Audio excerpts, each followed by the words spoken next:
Network Entertainment.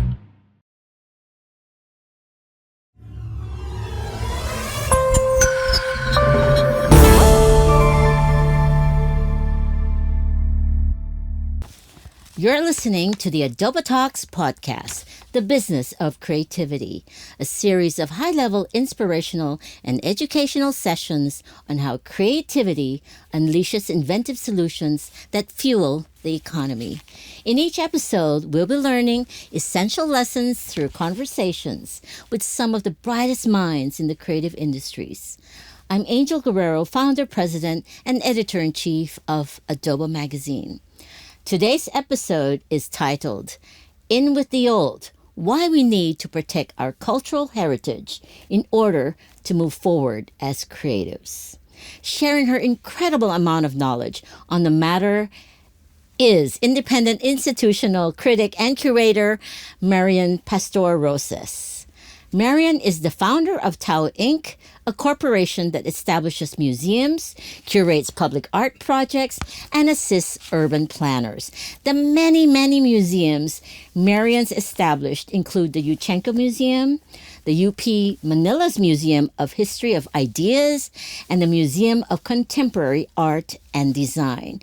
One of her most recent projects was the curation of 50 years of Philippine design exhibit currently on display at the National Museum. You guys have to go there. She's also the co-founder of Brain Trust Incorporated, a sustainable development think tank that analyzes and assists in policy and program development. Thank you for joining us today, Marian. My pleasure. I'm daunted by your CV. I didn't mean to send it to you. No. It's just that this incredible lady, I have to say, I see her in very important discussions when it comes to curation of our heritage, museums. I've seen her work in the Dubai Expo. I was there, and there's a lot that she's done. But I have to say, you have 50 years That's correct. behind you. So one of the questions I want to start with is, could you tell us a little bit about how you got started in the arts and institutional criticism in the first place, and what drew you into this discipline? I didn't know what it was. Okay. I had no idea. There was no such thing. There was criticism in 1974. So it has been 50 years. Okay. I've been around since 1974. Okay. Yeah, it's exactly 50 years. Okay. Hey, it's 50th anniversary this year, right? This is my 50th anniversary. It makes me the oldest curator in the Philippines. Now, you graduate in the middle of martial law. It was just promulgated. Mm-hmm. So I had a communication arts degree, and I graduated and I find out that the options are rather limited. I can't imagine, no? For a comm arts person. Yeah. And I wanted to be in communications. But the options were, propaganda or entertainment or like nothing else except going underground. That's an option. Or just being stoned every day of your life. I mean, those are... I see those in movies, that era. So those are interesting options for a 19-year-old person. Right. So by a number of coordinates that happened, I walked up the ramp of the Cultural Center of the Philippines, which was very new at the time. It was founded in 1969. So I thought I might walk up the ramp and ask for a job. I actually got a job that day. My goodness. Somebody, these days, I don't know if you can walk up a ramp and get a job right away, but good on you. Yeah. Right. What did you do to convince them? I mean... This very strange person named Raimundo Albano, who was the acting director of the Cultural Center, and his dear friend, Johnny Manahan, asked me to write an essay on the exhibit down the hall. Mm-hmm. And I did. So they said, you're hired. I mean... So as early as that, you were already writing about an exhibit and having your point of view on it. Well, I was asked. Yeah, but still. Yeah. Yeah, well done. And then what happened after that? After that was 50 years of incredible hardship in negotiating for a space for what I think curation should be and what criticism should be. It hasn't been a fun ride, but it's one well, if you look back retrospectively at 50 years, then perhaps I got a few things going. That's about all I can say about, the last 50 years.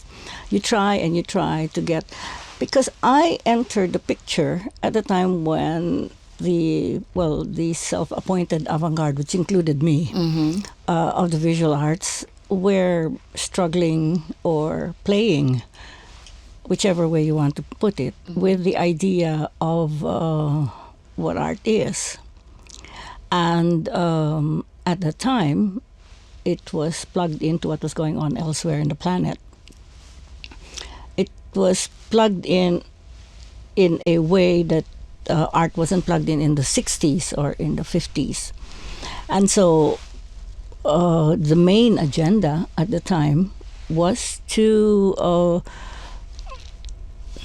argue against modernism. I see. But why is that so?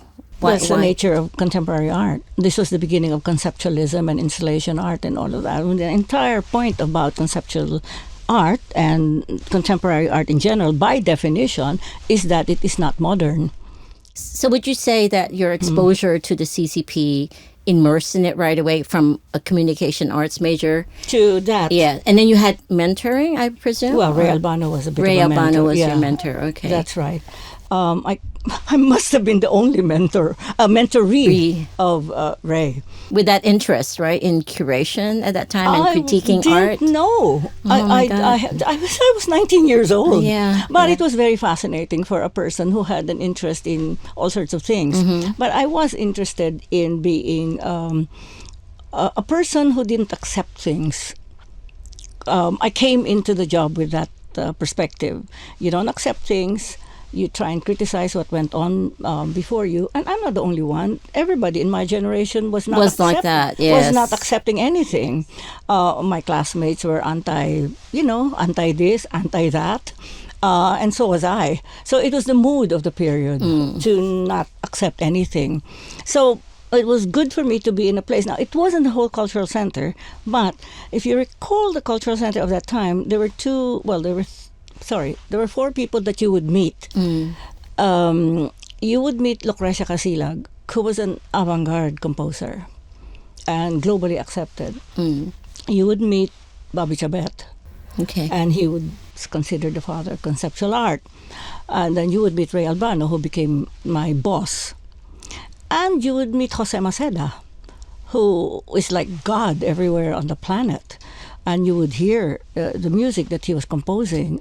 Imagine if you're 20 years old or 19. You're exposed to these people. You hear Jose Maceda's Udlot Udlot, which, not Udlot Udlot, but the other one, Cassettes 100. I don't know whether you call this, but the composition had to be heard in 100 radio stations. 100 cassettes at the same time.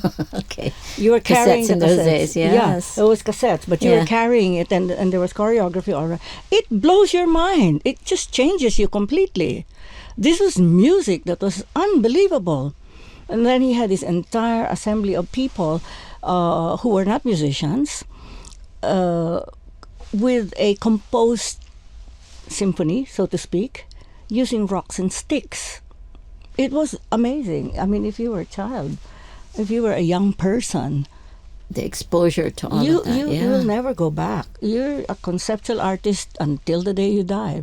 So Ray Albano that you mentioned, I've seen an exhibit recently where he did a lot of posters, right? He's very strong in graphic design. Really strong. Yeah. To this day, when you look at his work, he's the same guy, right? He's the same guy. Oh my goodness! But the posters were only the. That's what we see in this modern day. That's the only thing you see. Yeah. It was what he did when he couldn't go home or didn't want to go home from the cultural center. Okay. So he would be in the printing press making all those posters.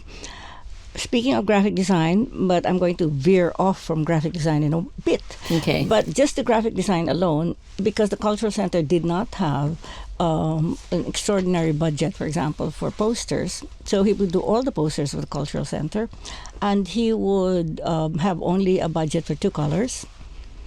Okay. And he can get 6 colors out of 2 by pouring the ink himself onto the drums. Genius. This is a bit of a genius in graphic design, but that's not his main thing. His main thing was conceptualism, and so he was one of the persons who actually did the first conceptual art. So you're immersed in this. There was a little bit of this richness, yeah. And how long did that go for? Well, I didn't stay until 3. I didn't stay very long because it was martial law. Yeah, okay. And I left in 1977, so 74 to 77. Mm-hmm. I already had a lot of misgivings. My first misgiving was that when you're immersed that way, you're reading Art Forum every day, and that's out of New York. Yeah. And then you begin to see that it doesn't apply.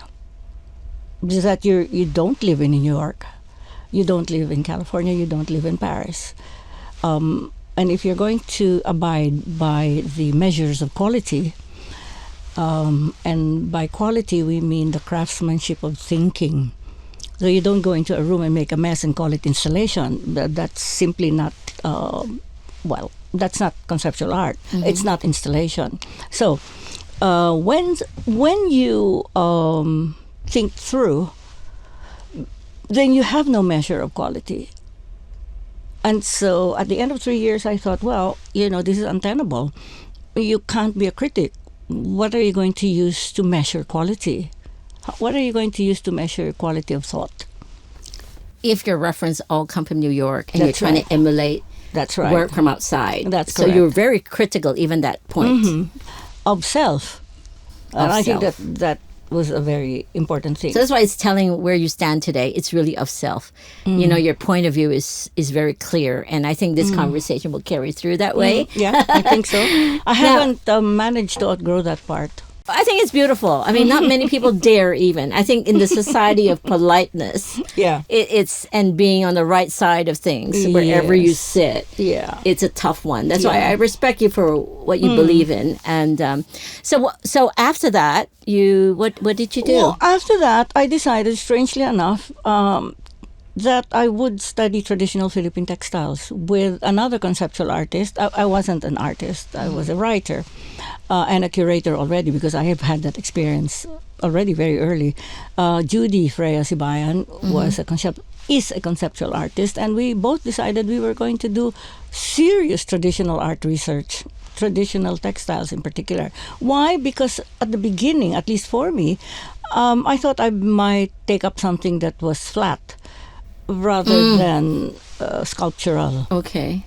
Because a lot of the work in the visual arts, a lot of it was flat. Flat, yeah. Not three-dimensional. Not three-dimensional. Yeah. So I thought maybe... And you couldn't really touch it, right? It's printed or whatever. This is something you can actually... It's tangible. The sense of... I learned very quickly, once you enter that field, that it's not flat. A textile is not flat the way a painting is flat. Especially when you arrive at the idioms of abstract expressionism coming out of New York, when flatness was ideological, and then you find out the textiles are not flat; they're voluminous. They're made up of threads, and the threads have volume, and you're not really supposed to put it on a wall. Really, you're supposed to put them on bodies. Yes. So conceptually, you learn very quickly that it's not a painting. Then you really have to find out what it is. Did you ever have frustration of not being the artist, but actually the curator and one who critiques it? Because it's like me. I wish I could paint. I could draw. I wish I could weave. You know what I mean? But you were observing all this. Did you ever think, did you ever have that feeling? Strangely enough, no. No, thank goodness. So yes, thank goodness. Thank goodness. Yeah, okay. No, because I know that I'm only good for the writing part and the curating part. I actually cannot draw, although I appreciate people who can. So in the craft that you're in, I mean, you went to textile after CCP. I mean, how was it to earn a living at that time? I mean... Well, you tried your hand at teaching, so I taught a little bit at UP. I taught a little bit at... that's how we got our grants, through the academic system, of course. And then after that, history just went on, and I learned how to work by something that I think I perfected, and it's not yabang. Okay. Writing for grants.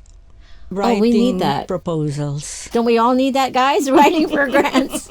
I've been thinking of that for a while, but yeah. I learned very early that that's how you make your way. Okay. So if you are interested in a project, you figure, who is interested in doing this, that, and the other thing.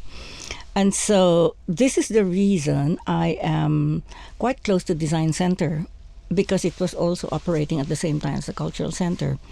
Because that was Arturo Luz. Yes, that was Arturo Luz, yes. But very specifically, Neil Oshima, who's a good friend, who's our good friend, yes, who just arrived from Hawaii. Yeah. And he was the one who got the grant out of Design Center to travel the Philippines to photograph traditional art. So I was his research assistant. My goodness. Do you know, he's the only person I can travel with to Tawi-Tawi. Not my husband, not my kids, not anyone. Because, I don't know, even though he's a foreigner, people are not intimidated by him. He's, I guess because he started early, as you said. 74. And now he's still doing that in some ways. He's gained a lot of... Okay, so you were his assistant. Amazing. I just said that I'll come along for the ride. Okay. And so we had this little pod of Judy again, and then there's another conceptual artist. They're all coming from UP College of Fine Arts. And then Neil and a bunch of crazy people who eventually became big names in advertising, looking at traditional art, photographing them, drawing them. It was very good. But the main takeaway from that period, and it's a long period of about 10, 15 years, is how you write up for a grant. So that's how a living could be made. So imagine that. We're talking about creative economy and creative industries now, how we monetize, how we make it a business, or how you can survive through it. You have proven that even then you could have, if you knew the way. Oh yeah, it's possible. So when it came to museum curation, and I know you helped work in SOAS as well. You did papers, right? I write papers all the time. The time. And I deliver talks all the time. And you sit on a global platform, not necessarily representing the Philippines, but representing yourself. Because no one gave me permission to represent the Philippines, nor did I ask for it. And so the only entity I can represent is myself globally. Could you talk a little more about what you do outside? I mean, on your own. You speak in a lot. You really are interested in this. I am. Only because you've done it for 50 years. For a long time, yeah. And even before I ask the other questions, I think it's important to know in terms of context. So you think other people are interested in this? Absolutely. All right. Absolutely. I'll try to be brief, but you can't really be a critic in the Philippines up to now because you don't share a language of criticism. And criticism's language is very dense and very philosophically driven. So unless you have an equivalent community of critics who speak the same language, you can't be honed. Well, you are talking to no one. No one. I do understand So that. it's not a question of masyadong balat sibuyas ang Pilipino. That's not it. But if we had some kind of academic training in philosophy, so we could, in fact, have a critical discussion in this country. I am happy, though, that I found, and this is veering sideways and this way, I'm happy that there is a critical discourse in other fields. And that's how I can manage to stay in the Philippines. There is... Such as? Political science. Okay. There is criticality there. Good. And they have a common language in which they criticize political systems and so on and so forth. But less so in art, correct? Here, in art. Not There in we go. art. And so that's why it's good to veer into other Others, so that you get that opportunity. So you get Yeah. that opportunity. So Yes. that's why you travel far and wide. And So what I was trying to say is that because I can't be a critic in the Philippines, then I will go out. I go out, and most of my work in criticism is published overseas. So I think we're learning a lot from you today. I mean, even at this early part of the conversation, is you have to be exposed, and you have to be exposed with people you want to, in an environment that stimulates you and allows you to do what you do in criticism, right? Because here you say there's practically hardly any discourse, for instance, in art, the way you would have. It's intellectual stimulation. I would right? use the word expose for that context that I found myself in as a very young person, bumping into the cultural center, all right, which I did not plan. But I wouldn't use the word expose anymore as it went through the 50 years. What is needed is not exposure, because exposure tends to be like art appreciation. There really needs It's a bit to shallow. I mean, it's like I'm exposed, but I'm not really immersed. It's That's different. right. So Yeah. there's a difference in Yes, that. What we absolutely. need is very serious, hardcore education. Intellectual rigor. Too. That's correct. Yeah, we do like that Yes. in some ways. Oh my. Okay. Especially in art. All right. No, I'm with you. I do get it. I But do. in other fields, I mean, I think I'm more or less exposed also to medicine, and they do have their systems of checking if you're for real or you're not for real. Sure. But I just heard that there's now a lot of fake science papers coming out because of Apparently, yes. Oh, how So frustrating. we live in Indeed. another planet now. Okay, I'm going to ask another question, but thank you for sharing, stuff about your life. Am I missing out anything, or we're Well, eventually, I decided that I can't be employed. okay? I'm too much of a stubborn mule. Yeah, yeah. And so it seemed to me after EDSA, I was asked by the Cultural Center's new leadership to create a new museum for the Cultural Center. And when I did that, so I did the Museo ng Kalinangang Pilipino for the Cultural Center, I realized I could do an entire museum from scratch. So you realize you have this skill.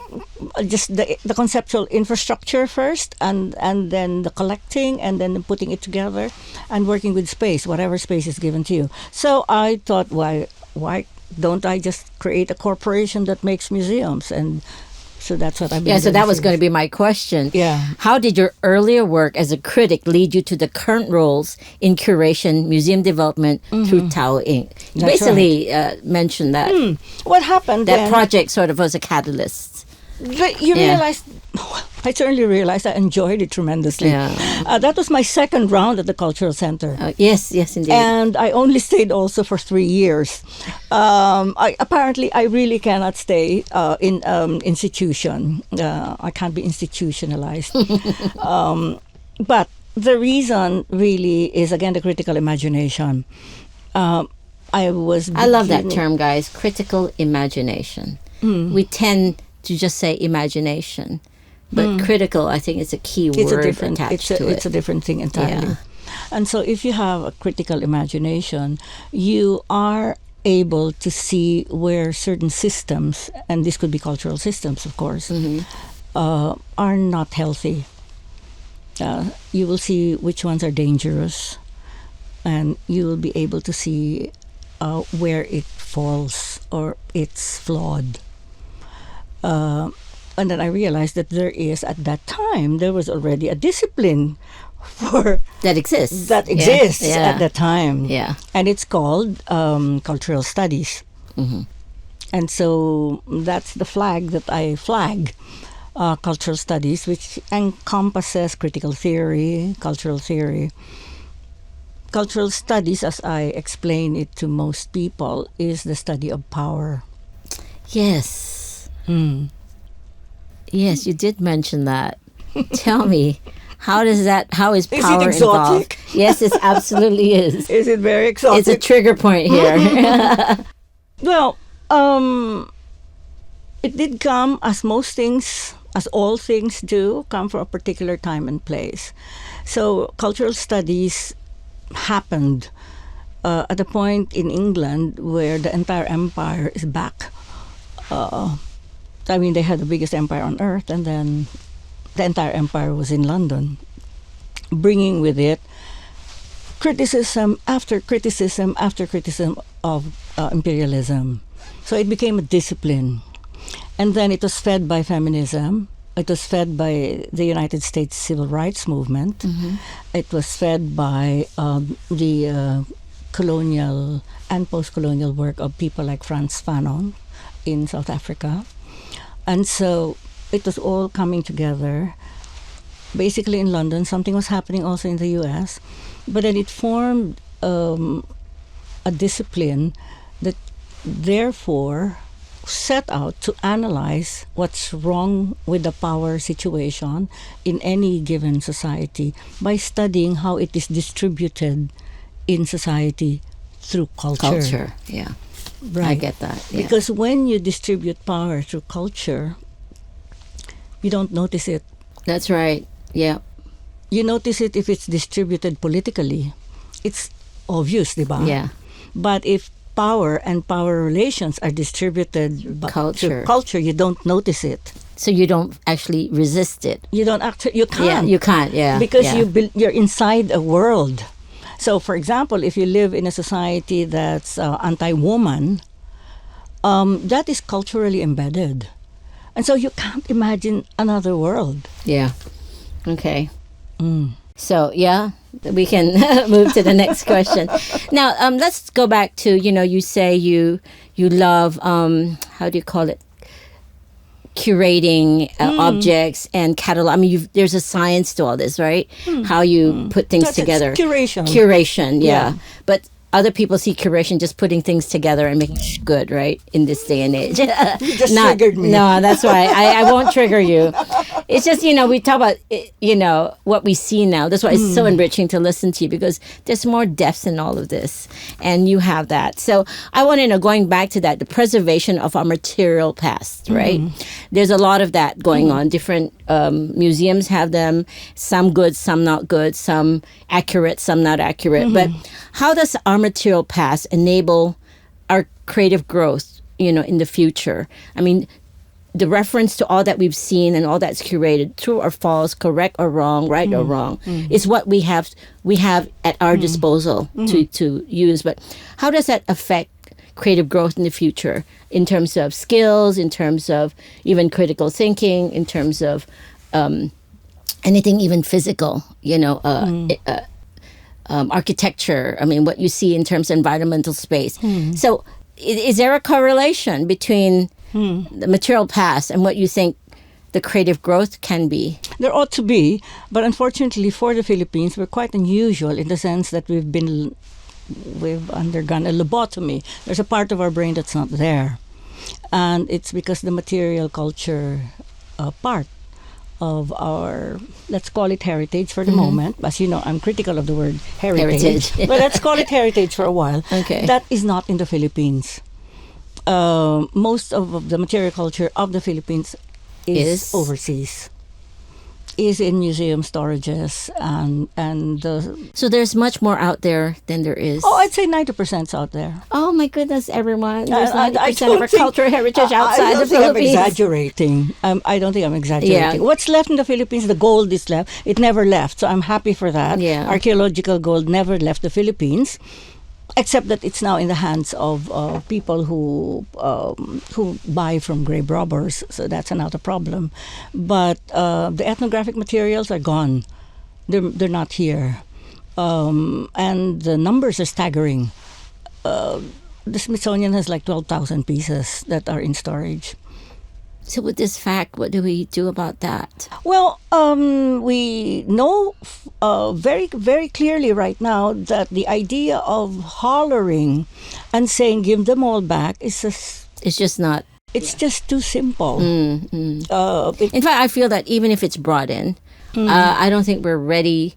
I don't know, as museum to protect, safeguard. I don't know. There's just always this fear. I No. wouldn't go that far No? because that Okay. means that you don't have any faith in the cultural institutions. Okay. Or private sector. I mean, Sure. private sector could very well. And I know of at least 3 individuals who have simply bought them. And, To protect them. and Yeah. repatriated to the Philippines. Nice. So, private sector can Right. certainly do that. So with this gap how do we... What happens now, all right, let's do it one step at a time. So firstly, we don't buy into the idea that automatically you return it and then it's over and you're done with the colonial past. No, because it's going to be a very complicated set of processes. Secondly, right now, we still, as a people, do not know what's out there. Yes. And so that's why I'm pointing out to this website that was constructed by Dr. Christina Juan at the University of London at the School of Oriental and African Studies. And it's an ongoing, it will go on for a while. Tina, and I've helped her as editor also to point out things. We have, in fact, uploaded about nearly 10,000 pieces from 33 museums with their permission. So now there's no... Thank you so much, Marian. So on behalf of the Filipino people. So you can now look at it on the website. Yeah, How wonderful. So what's the URL for that? What's the website? Yes, please show it. Yeah. It is Mapping Philippine Material Culture Overseas.uk. Unfortunately, it's not in the Philippines, it's UK, but it's open access. Yeah, there's no firewall. Yeah, thank goodness. Yeah, so everyone can look at it. So when we look at that, it will definitely enrich us a little more, impact us on our All right, growth. so we're there already. Yeah. So now there's been this work, and I'm not the only one who's done this kind of work. Most of the very serious curators from the Philippines were very few, but we do know where things are and what things are rather special, what things are interesting from different perspectives. All right. But from that point, now that we are aware of what we don't know, well, we still have to be aware of what we don't know. Yeah. Then we begin to exercise what I call that critical imagination. You exercise it by asking, what is wrong about, let's say, policymaking if you don't know that? If you don't have a sense of measures of quality, for one, if you don't have a sense of what particular groups of people did, including our own language groups, if that's not available, then how grossly wrong are we in designing? Yeah. In we're evolving sort of with what little we have. With what little we have. Imagine if we had everything. A lot, yeah. But the third thing that is particularly nasty in terms of historical impact is that we go to town, and there's a lot more of this now than ever. We go to town celebrating so-called katutubo culture.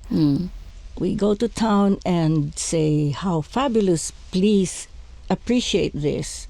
Please, jump up and down with joy at katutubo, this and that. Most of the time, so far in the Philippines, what we are celebrating are eroded versions of traditions, because that's all you see. It's good to hear this, by the way, because not a lot of us are aware that we're living in such a state. So I'm sure the curiosity of a lot of people here, they're going to look at what we're missing and how else we can enrich ourselves as Filipinos. Let me continue that just for one more sentence or two.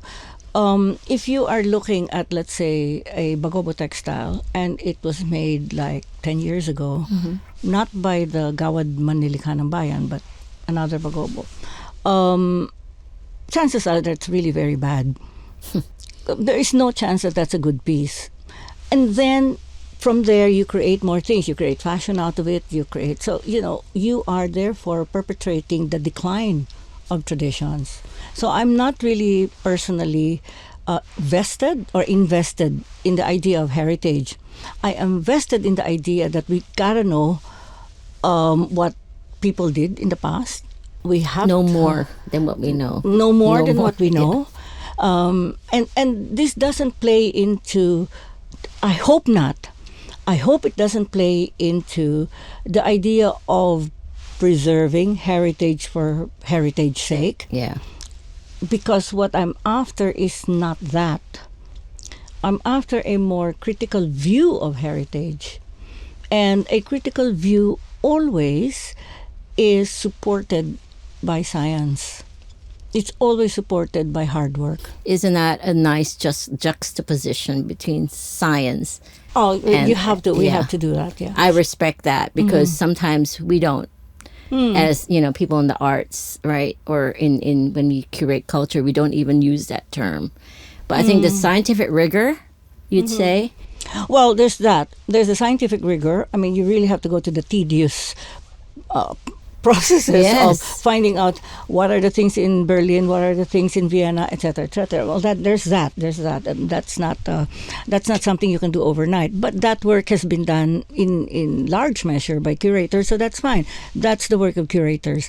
However, when you go beyond that to contemporary art, this is where I began, and I have never left it because I have been continuously a critic of contemporary art in other countries. The idea that there's a separation between science and culture is an idea that we do need to disabuse ourselves from, not just in terms of rigor. Of course, there's that, but in terms of that's not the way the world is going to be met anymore. And most of the big, great artworks on earth right now have taken on complexity sciences, and all of that. yeah. Yeah. Well, thank you. Now, what are some of the, you've seen a lot, of course, with the years, but what are some of the most fascinating things you've learned about our identity as About us. Filipinos, about us, through cultural artifacts? What really hit you the most? I mean, you've seen a lot, Yeah. different ethnography, different regions. What would that be? I remember you talked about gold, right? We preserved that here. It didn't leave. Okay. It didn't leave the country. Okay. So we're happy that it's here. At least two major collections, right? If you, and I invite everyone to look at the gold again. If you've been to the Ayala Museum, if you've been to the Yes. Central Bank collection. I haven't been to the Central Bank one. Okay. Ayala Museum yet. There is also Okay. a collection at the All Central right. Bank. It belongs to the National Treasury.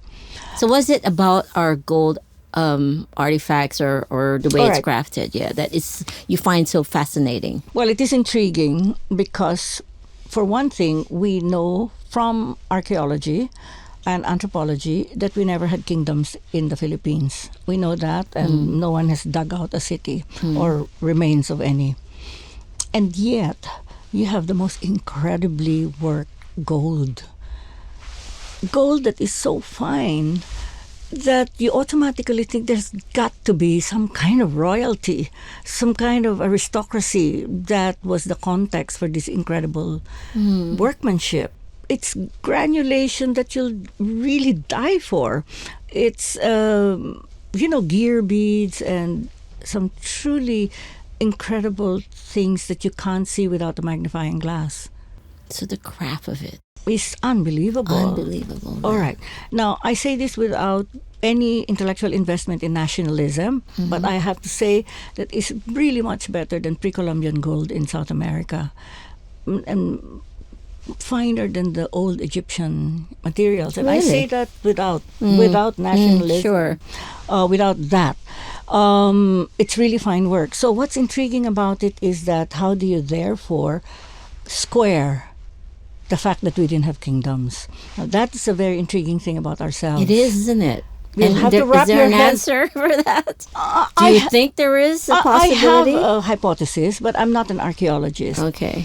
But let me just cite the responses of other Filipinos who know this stuff. Okay. And many of them are dear friends of mine. Some say that, well, they were not done in the Philippines. They were imported in because Yeah, they're that would not- be the easy way of understanding why is there gold Why is there crafted this way and well, done no, in we had gold. Yeah, but that's for not sure, but not the way it was made. made. All right. It's mostly jewelry, correct? It's mostly Yeah. jewelry. Yeah, and funerary masks. Okay, and, that's why you linked it to a kingdom or some form of aristocracy well, because people of that. do. People Yeah. automatically think that way. Okay. All right, then. So if you don't have any kingdom, so how do you account for this? Yeah. All right. And so some of my friends who know their stuff, like I said, they speculate that maybe it was done somewhere else. All right, and we imported them 800 years ago, 500 years ago. All right, that's one point of view. The other point of view is that, well, all the techniques exist today. Granulation exists today. Filigree exists today. Gear beads exist today. It's just that you haven't seen our plateros, our goldsmiths, make anything quite like the archaeological material. But a friend of mine who's a fifth generation jeweler says, but the techniques are here up to now. Up to now. All right, so that's something to think about. Yeah, for All sure. right. It still doesn't square with, but within our kingdoms. Okay, so I am of the position that we really have to understand our culture by not measuring ourselves against what we know to be civilized. We have to have other measures of what it is to be a human being. And we should be open, as far as I'm concerned, to the possibility that non-kingdom environments, which was animistic and so invested in the spiritual, can actually make this stuff. Intriguing, guys. We have to look at our gold again, go to the exhibits, and think. And think. And ask yourself. It's very intriguing. Now, Yeah. the reason we cannot answer that question To this day. to this day is because most of the graves have been disturbed. Ah, okay. I get that. But thank you for sharing that with us. That's fascinating to know. With all that you've seen in terms of our cultural gems that you picked, that the gold as one thing that you find fascinating. And But let me just also add that the reason I feel very strongly about the proposition, let's call it a proposition, my proposition, that there is a group of people in this archipelago that didn't need to have bigger entities, bigger political entities, but was so animist until today, of course, that most of the impetus for making fine work was not for political power, but for religious power. okay. The internal power. And Yes. I say that with some amount of confidence because the textiles are the same. You see some incredible textiles. It's like they were made by Martians, and that fine as well. Nearly microscopic work that are not obviously meant to project over a distance like they would be in a kingdom. In a kingdom, you have to kill people from 5 paces, right? Yes. But here, it's so internal. It's so only the owner and the maker know New, yeah. how fine it is. Yes. So what's that all about? And then you realize that the ones who get to wear the finest things are people who are known to have a particularly like a ritual maturity. Yeah, I can understand that.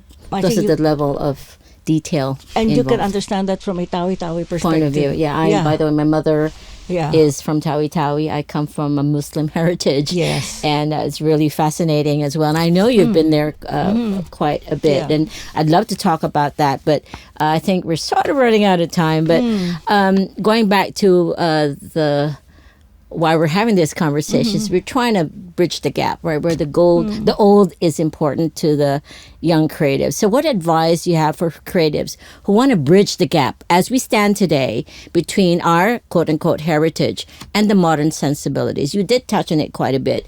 But if you were to advise people who are listening right now, how can they bridge that gap and make the most out of it? Okay. It's a two-step, to me, it's a two-step process that I would recommend.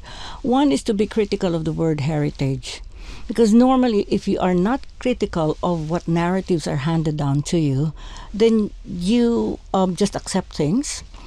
And perhaps those narratives are not built on good science or not built on updated science, nor built on updated analytic skills. So we cannot accept heritage as it was handed to us by previous generations. That is important for any creative because in any case, you can't be creative without being critical. that is a fundamental thing about creativity. You It's have really to good question. to hear, Marian. You have to question. Let's remind ourselves of that. Be more critical. Because you Yeah. can't be creative Yes, otherwise. yes. You've seen, well, I can't name countries, but you've seen countries that are authoritarian and they can't design anything. All right. They can buy designs they can buy designers, but they can't really be creative. The second thing, after honing this sense of, is this the right narrative? Am I, being sold down the river by power players in the past and present? Then you are able to go to museums or go to websites. Yes.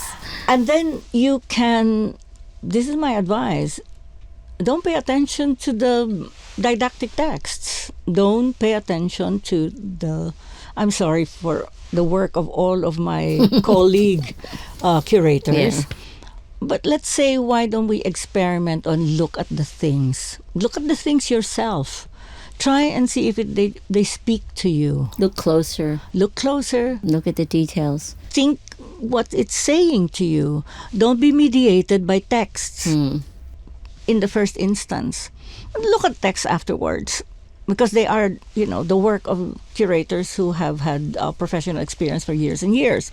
But perhaps it's best to have this encounter with things. So that's Marian's advice, really critical imagination. I think a lot of young people really need to do it because we tend to look things at surface level. We don't take enough time and you look beyond the script that's already there, what they're trying to tell you. You make that your personal journey so that you become a better creative. Yeah, Am I think right? that's Yeah. how you become a creative. Well, we're out of time now, Yeah, well, but thank thank you. you. It's been wonderful. That's a lot to think about, and I think it's very thought-provoking for the creative community to look at what we can learn from Marian and the way she's evolved as a curator and someone with strong intellectual, prowess, and her critical thinking does stoke a lot of conversations. And I wish you have your own conversations too. And that's all the time we have for this episode. Before we sign off, are there any upcoming exhibitions in 2024 that you'd like to encourage our audience to come and see? All right. Well, the 50 Years of Philippine Design is still on until April, apparently. Oh, they extended it. They How extended it. wonderful. That's Okay. wonderful. All right. I'm That's opening a great. museum in Basilan.